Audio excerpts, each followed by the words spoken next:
So we would spend 7 weeks every summer on the Cowpasture River at camp, which had a huge effect on the rest of my life. I mean, going into the Marine Corps was like going to camp.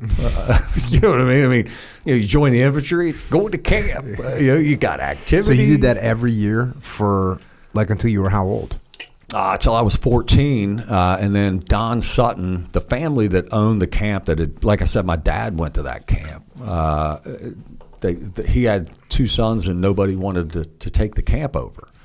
So they basically shut the camp down. But every June, we have a reunion with all the guys at Camp Walla Watoula. The sad thing is like I'm one of the youngest of the reunion guys, and we go back every June.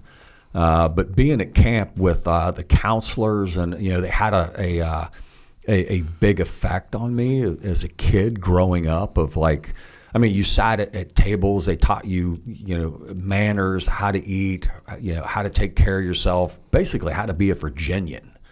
And every at the 3 week mark, they would take us into Lexington, Virginia.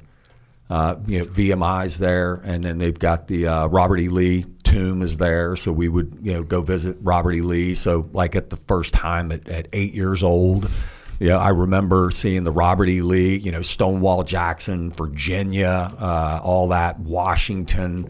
Virginia in history is huge. And at camp, we had mandatory like nap time at after lunch. You'd come back, and it was like reading, laying in a rack, kind of an event. So you could bring a book, you could write letters home. The letter writing really didn't go very well. I think my mom still has the first letter I wrote, and it was like, "Dear Mom and Dad, having a good Judd," and that was it. You know what I mean? And but yeah, that aspect of growing up and seeing mentorship of like the counselors that came into the camp and they mentored us at a very early age, and seeing kind of like what right looked like for growing into becoming a man was a huge aspect.